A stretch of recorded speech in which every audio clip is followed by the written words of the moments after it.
की अमीर बहन। किशोर और पिद्दी दो भाई बहन थे।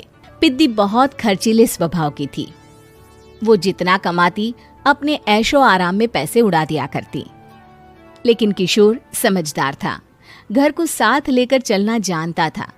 अपनी बहन के जितना कमाता तो नहीं था, लेकिन फिर भी वो किसी तरह घर का खर्च चला लेता था।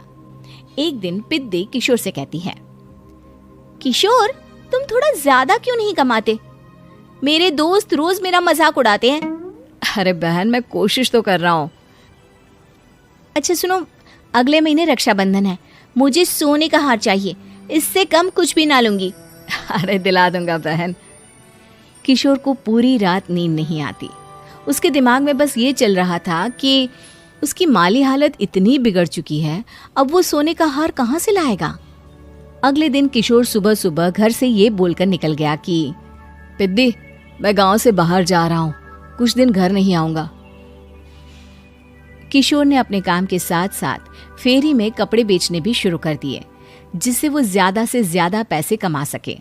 रात में वो एक बिल्डिंग की चौकीदारी भी करने लगा। अपने काम से थोड़ा बहुत समय निकालकर बस कुछ घंटे की नींद ले पाता था। और कब वो कुछ दिन एक महीने में बदल गए और रक्षाबंधन भी आ गया, पता ही नहीं चला। लेकिन किशोर अभी तक घर वापस नहीं लौटा। जहां वो काम करता था, पिद्दी के नाम का गुल्लक रखा हुआ था। किशोर ने उस गुल्लक को फोड़ा और सारे पैसे इकट्ठा करके एक सोने का हार खरीद लिया। घर में पिद्दी किशोर का इंतजार कर रही थी। तभी किशोर आता है। कहाँ चले गए थे? 4 दिन का कहा था और 1 महीने से पता नहीं कहाँ गायब हो गए थे। मैंने बस एक हार मांगा था और तुमने तो घर ही छोड़ दिया। अरे मुझे थोड़ा काम मिल गया था। कुछ नहीं, सब समझती हूँ, बहाने थे तुम्हारे। अपनी बहन के लिए इतना भी नहीं कर सकते, कैसे भाई हो? चलो यहाँ बैठो, राखी बांधती हूँ। पिद्दी ने किशोर को राखी बांधी। वैसे ही किशोर ने अपनी बहन के हाथ में सोने का हार रख दिया। उसकी खुशी का कोई ठिकाना नहीं था। वो मिठाई खिलाए बिना ही नेकलेस लेकर चली गई और शीशे के सामने अपने गले में हार रखकर देखने लगी। किशोर ने लड्डू उठाया और खुद ही खा लिया। ऐसे कई साल गुजर गए। एक दिन पिद्दी की नौकरी छूट गई। अब वो पूरी तरह किशोर पर डिपेंड हो गई थी। आए दिन किशोर को अपने महंगे महंगे शौक गिनाकर उससे पैसे मांगा करती थी। किशोर, कुछ पैसे देना, मुझे पार्लर जाना है। किशोर बिना कुछ बोले उसे पैसे दे देता। ये क्या, 500? अरे इतने में तो मुझे पार्लर में एंट्री मिलेगी बस। अच्छा, देता हूँ ना ज्यादा। अरे कैसे भाई हो, अपनी बहन के लिए इतना भी नहीं कर सकते। किशोर ने जेब से 2000 का नोट निकाला और उसे दे दिया। किशोर गरीबी में रह लेता था, लेकिन अपनी बहन को कभी कोई कमी नहीं होने देता था। बेटा, पिद्दी तुम्हारी बहन है, उसे कभी किसी चीज की कमी मत होने देना और उसका ध्यान रखना, क्योंकि भाई का फर्ज होता है अपनी बहन का ध्यान रखना। किशोर ने माँ की कही ये बात हमेशा के लिए याद कर ली थी।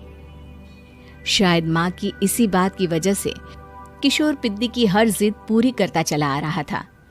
किशोर, आज मैं अपने दोस्तों के साथ पार्टी करने जा रही हूँ, मुझे कुछ पैसे दो ना।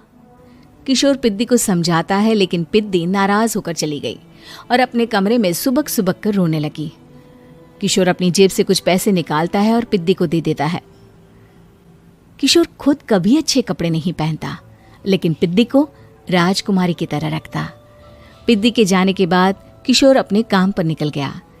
एक तरफ पिद्दी अपने दोस्तों के साथ मस्ती कर रही थी, तो वहीं दूसरी तरफ किशोर पैसे कमाने के लिए कड़ी मेहनत कर रहा था। कुछ और दिन ऐसे ही बीत गए। एक दिन पिद्दी एक लड़के को लेकर घर आई और उसे किशोर से मिलवाया। किशोर, मुझे इस लड़के से शादी करनी है, लेकिन इनके मम्मी पापा बोल रहे हैं कि उनको दहेज में एक कार चाहिए, तभी वो मेरा और पंकज का रिश्ता कबूल करेंगे।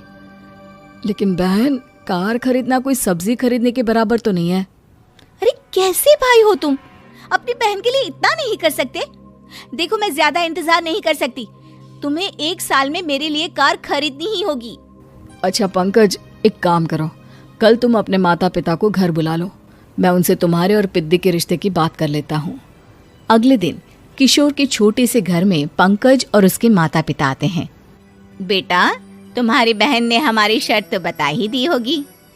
जी बेटा, तुम तो इतने छोटे घर में रहते हो, दहेज कहाँ से लाओगे? मैं अपनी बहन की खुशी के लिए सब कुछ कर सकता हूँ। पंकज और पिद्दी का रिश्ता तय हो जाता है। किशोर अब अपनी क्षमता से 4 गुना ज्यादा काम करने लगता है। सुबह सबके घरों में न्यूज़पेपर फेंकता, दिन में मजदूरी करता और रात में चौकीदारी करता। खूब मेहनत करके किशोर ने अपनी बहन की शादी के लिए पैसे जुटा लिए। उसने अपनी बहन के लिए कार खरीद ली। जब वो पिद्दी के ससुराल वालों से मिलने गया तो उन्होंने किशोर से और पैसों की मांग की। इस बार किशोर हार चुका था। पिद्दी माफ करना, मैं तुम्हारी शादी उस लड़के से नहीं कर सकता। वो लालची लोग हैं, उन्हें सिर्फ पैसों से मतलब है। देखो किशोर, मैं पंकज से ही शादी करूंगी। क्योंकि पिद्दी ने तो किशोर की बात न मानने की जैसे कसम खा रखी थी। किशोर ने पंकज को घर बुलाया। पंकज, तुम अपने माता पिता को समझाते क्यों नहीं हो? भैया, वो हमारी शादी के लिए मान गए, मेरे लिए तो यही बहुत बड़ी बात है। हम एक काम कर सकते हैं, दहेज की रकम में से कुछ पैसे मैं आपको दे देता हूँ। अरे लेकिन समाज वाले क्या कहेंगे? अरे जब दुनिया को पता चलेगा तब ना।